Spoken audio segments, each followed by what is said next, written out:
Pemirsa, untuk mengetahui pergerakan terkini nilai rupiah, kita telah terhubung dengan Ruli Arya Wisnu Broto, Senior Financial Market Analyst Bank Mandiri. Pak Ruli. Hai Mbak Elisa. Ya, Pak Ruli, kita lihat kemarin rupiah tertekan bahkan hingga 14.890 per dolar Amerika Serikat di sesi sore. Ini apa pemicunya, Pak Ruli? Kalau kita melihat ya memang rupiah itu telah mengalami tren pelemahan signifikan ya sepanjang pekan ini. Jadi kalau saya melihat sih memang masih minim ya sentimen positifnya ya, terutama dari dalam negeri ya. Jadi ketidakpastian ekonomi ini masih sangat tinggi ya, baik dari global yang juga berpengaruh besar terhadap ekonomi domestik. Ya. Jadi di sisi lain juga strategi penanganan pandemi juga masih saya lihat masih belum terlalu terarah ya. Jadi ini juga sangat berdampak ya terhadap ekonomi Indonesia ya. Kemungkinan memang dan dapat dipastikan bahwa ekonomi Indonesia itu akan mengalami resesi di kuartal 3 dan kemungkinan mungkin di kuartal 4 akan kembali negatif ya. Jadi cenderung dari kalau kita lihat dari permasalahan ekonomi maupun dari penyelesaian pandeminya juga belum terlalu ada perkembangan yang positif ya. Iya, lalu bagaimana posisi rupiah hingga sore hari ini, Pak Ruli? Apa saja yang tentunya menjadi sentimen yang berpengaruh? Iya, jadi hari ini juga tekanannya masih cukup besar ya, fluktuasinya juga sempat menembus yang 14.900 ya. Jadi saya lihat sempat tertingginya itu di 14.919 ya. Meskipun ya sampai detik ini kalau saya lihat juga bisa kembali rebound yang menguat ke sekitar 14.873 ya. Jadi memang ada dua hal ya, baik dari global maupun dari domestik. Sebenarnya sentimen risk on risk off-nya hari ini cukup berganti secara cepat ya. Jadi memang ada muncul berita bahwa mengenai perkembangan positif ya seputar penemuan vaksin. Jadi memang yang paling ditunggu-tunggu sekarang di market itu adalah penemuan vaksinnya seperti apa. Jadi memang karena apabila telah semakin cepat ditemukan vaksin ya ekspektasinya itu perekonomian itu akan segera membaik. Jadi selain itu juga sepertinya kalau saya melihat juga memang ada kebijakan stabilisasi yang dilakukan oleh Bank Indonesia. Ya, kalau kita lihat Pak Ruli, Ya. Pak Ruli, Anda melihat kalau pekan depan akan seperti apa pergerakan rupiah? Masihkah rupiah tertekan atau bagaimana?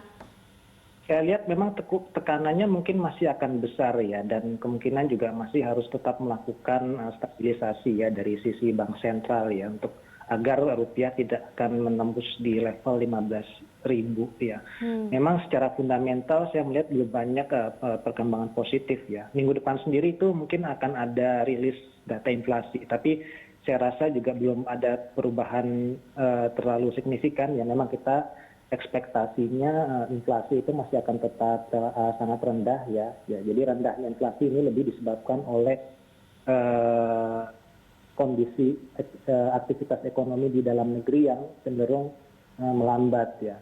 Selain itu juga memang secara umum kalau kita melihat neraca perdagangan dan juga neraca transaksi berjalan ya, karena levelnya ekonomi ini masih justru memang cenderung positif ya. Jadi secara umum memang rupiah ya saat ini memang sangat under value ya, lebih disebabkan oleh sentimen negatif ya seputar ekspektasi ekonomi yang masih akan terus melambat ya, baik dari global maupun dari domestik. Iya, ini kan The Fed menyatakan butuh stimulus fiskal. Bagaimana pengaruhnya bagi dolar ke depan jika pemerintah Amerika Serikat menyepakati hal tersebut? Apakah ini akan semakin menekan rupiah juga nggak sih, Pak Ruli?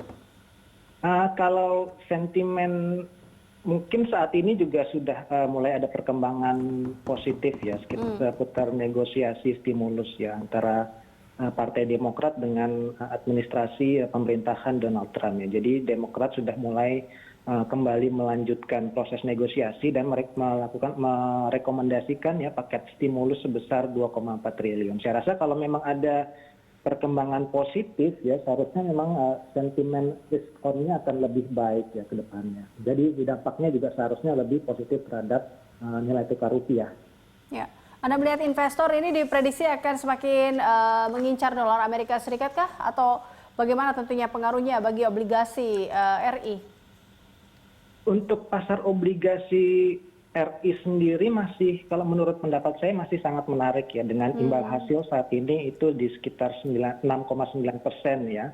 Secara fundamental ini memang sangat menarik, apalagi dengan inflasi dan suku bunga yang masih terus menurun ya. Jadi dengan inflasi dan suku bunga tetap rendah, ini seharusnya impact-nya terhadap pasar obligasi itu cukup baik ya. Apalagi dengan saya melihat pemerintah itu cukup berhati-hati ya, atau cukup prudent dalam pengelolaan fiskal ya, meskipun di sisi lain telah banyak stimulus dan berbagai insentif yang dikeluarkan.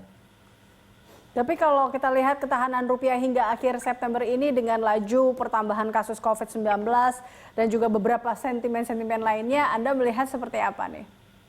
Iya, jadi ya seperti saya katakan tadi ya, bahwa saat ini memang rupiah ya di kisaran 14.900 ya saat ini, itu memang sangat undervalue ya. Jadi kalau memang lebih banyak disebabkan oleh kondisi di dalam negeri ya, seperti saya katakan tadi ya, bahwa prospek ekonominya masih akan lemah ya. Di sisi lain juga pandeminya itu juga relatif belum dapat dikendalikan. Jadi kalau kita melihat harusnya mulai melandai ya dengan adanya PSBB dan di DKI ya, dan beberapa di wilayah Jawa Barat ya. Tapi kita masih terus menunggu, Mbak. Sementara ini masih belum terlihat adanya flattening dari penyebaran COVID ini sendiri ya. Bahkan ada penambahan infeksi masih terus meningkat ya, sampai mencapai rekor mendekati 5.000 per harinya. Jadi memang harus fokus ya. Permasalahan yang paling mendasar dan utama saat ini itu adalah memang penanganan dari pandemi ini, supaya kita akan lebih bisa untuk lebih mendorong ya dari ekonominya. Baik, terima kasih Pak Ruli telah bergabung bersama kami. Terima kasih atas informasi dan juga analisisnya. Ruli Arya Wisnubroto, Senior Financial Market Analyst Bank Mandiri.